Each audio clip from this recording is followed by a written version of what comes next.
paradise imply vegetarianism. All three texts emphasize human security, not vegetarianism. Naturally, utopian visions varied with the socio-economic context of the authors. At least one post-biblical account imagines the killing of the chaos monster Leviathan and serving it at the banquet in the Olam Haba. If we widen the net to include the book of Job, what was the real animal kingdom like? The divine speeches describe a world of red tooth and claw and label it God's original creation.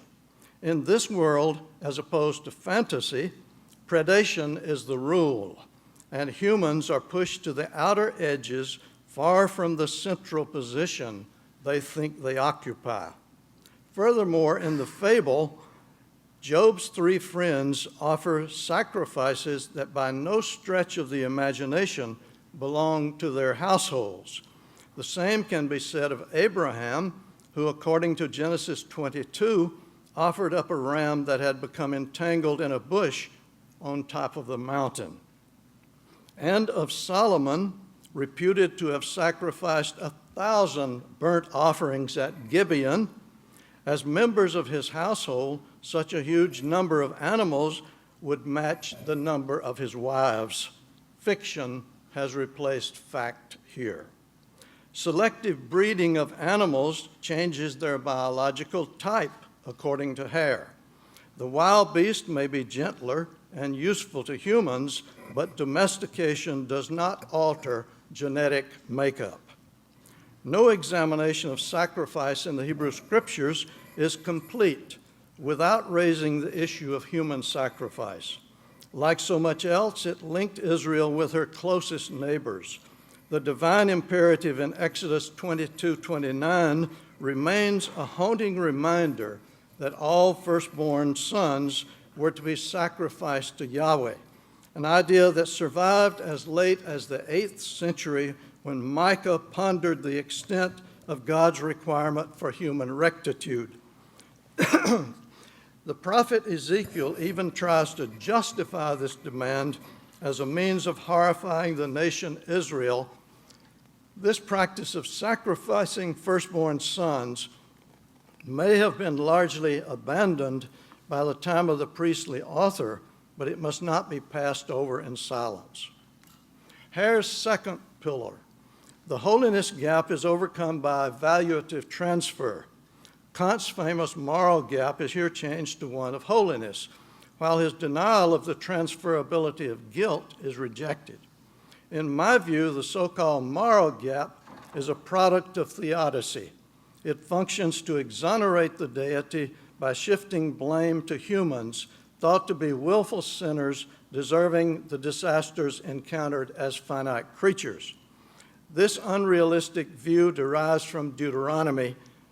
It underlies virtually the entire canon, but is most noticeable in sacred historiography. The moral gap rests more on Christian dogma than on actual literary construct of Yahweh in the Hebrew Scriptures. A strong case can be made for a reverse moral gap, humans being more moral than the actual depiction of Yahweh. That is exactly what Abraham and Job did, and the storyline proves them justified in doing so. I have discussed the dark side of Yahweh at some length in a book called Defending God: Biblical Responses to the Problem of Evil. For now, I will only say that Yahweh's constant petulance, need for praise, and bloodlust set the bar extremely low. What about a holiness gap? In the priestly source, the deity mandates holiness, a demand impossible to meet. Through evaluative transfer, sacrifice removes the gap between God's demand and the natural capacity of humans. Here the theory becomes a bit tricky. Two factors make it work, according to Hare. The blood of the sacrificed animal, its life belongs to God, and humans transfer guilt to the animal by laying a hand on it to symbolize the transfer. Having taught at Duke University, a mecca for college basketball for over 20 years, I understand Hare's explanation of positive transfer of value and its pathology. In this regard, I follow Kant. I cannot see how the blood of animals takes the place of that of humans. Viewing animals as subjects is commendable, but transferring guilt is another matter. Here, Hare's belief that the Christian view of Jesus' atoning death derives from Hebrew scriptures needs further elaboration, especially in light of the minimal role of the suffering servant in the New Testament. I accept Hare's rejection of a totemic understanding of sacrifice and of shunt violence à la René Girard.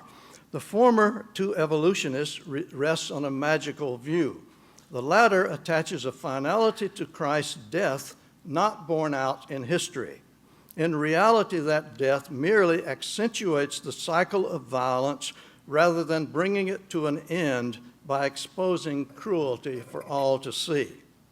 Was Yahweh immune to sex? The canonical witness to a residual belief in Yahweh's sexuality has been reinforced by evidence discovered at Elephantini, at Khirbet el Qom, and at Kantilit Ajrud. Although debatable, one can associate Yahweh with sexuality from the following: the verb kana in the sense of begetting, in Eve's exclamation, "I've gotten a boy," with Yahweh's help. The epithet kone shemayin va'aretz from Canaanite texts, and the erotically charged language about the relationship between Yahweh and Chokmah in Proverbs 8. Against that background, the language about Yahweh's marriages in Hosea and Ezekiel, although metaphorical, makes sense. What about the claim that humans are burdened with original sin? In my view, the Hebrew scriptures do not support such a flawed nature as the result of the first transgression. Not until Sirach, 2nd Esdras, and 2nd Baruch is the sin of the first couple said to be passed on to succeeding generations. Although some Tanakh spoke of lingering guilt after what they believed to be a sexual union between Eve and the serpent, they suggested that the flood took it away. And after the idolatrous worship of the golden calf, the Sinaitic legislation cleared the slate again. The third pillar, sacrifice, provided a means of imitating God, bringing near the divine presence and expiating impurity and guilt. Hare emphasizes the metaphor of divine shepherd who selects, breeds, and kills sheep. In the process, Hare evokes the idea of providence. It is strange providence indeed that kills. Cross-cultural analysis shows that Egyptian texts frequently apply the language of shepherd to the gods. As one might expect, the metaphor was common throughout the ancient Near East, especially in literature reflecting the deity's laxity in caring for her own. Amazingly, death is even called shepherd. There is, however, a significant difference between humans and the divine shepherd. Whereas God kills and brings to life, human beings can only kill. The effort to imitate God therefore aborts, despite a pure conscience and obedient intent. Does sacrifice attract and maintain divine presence?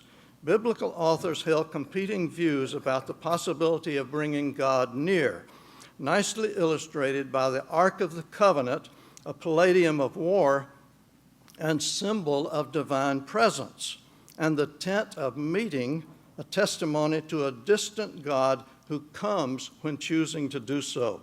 Divine presence was dangerous even for near saints. For the biblical Job, Yahweh's presence was torture, yet ironically sought in vain. For Koheleth, Elohim was too remote to bother with mortals except when provoked. According to Jeremiah, even genuine repentance did not assure divine forgiveness. Presence, therefore, was problematic to many in Israel. Leviticus 26 graphically illustrates the ethical ramifications of relying on a canonical text for guidance. The high-flown rhetoric of chasing enemies who outnumber you 10 to 1 reflects a wild imagination, but that is nothing compared to what is attributed to God, making Israelites starve so they will eat their own children. Such divine presence is not something to be desired. Hare's positive spin on sacrifice as an expiation rests on a magical understanding of ritual akin to Omen literature from Mesopotamia. It is not clear to me precisely how he thinks spilling the blood of an animal removed impurity and guilt, that is, accidental and willful transgression. For the priestly writer, as Hare recognizes, God feasted on the burnt offerings and found pleasure in the aroma, anthropomorphisms that do not sit well with moderns. But did anyone other than priests who had much to gain really think so highly of sacrifices? Clearly, opinions were divided, as he acknowledges. Hare's closing remarks on ethics ring true. Metaphor is superior to a literal reading of sacrifice, action to any sequence of explanatory words, and humans need symbolic action to express the inexpressible. It is the genius of myth that it does not give voice to the truth conveyed. While modern slaughter of animals for human consumption and other uses makes ancient Israel appear more merciful than we, does killing animals for divine consumption render the act any less objectionable, even if the animal was thought of as subject? To conclude, applying the adjective good to the deity portrayed in the Hebrew Scriptures requires a redefinition of the word good. As normally used, it does not fit one who required the killing of animals to exonerate humans of any guilt.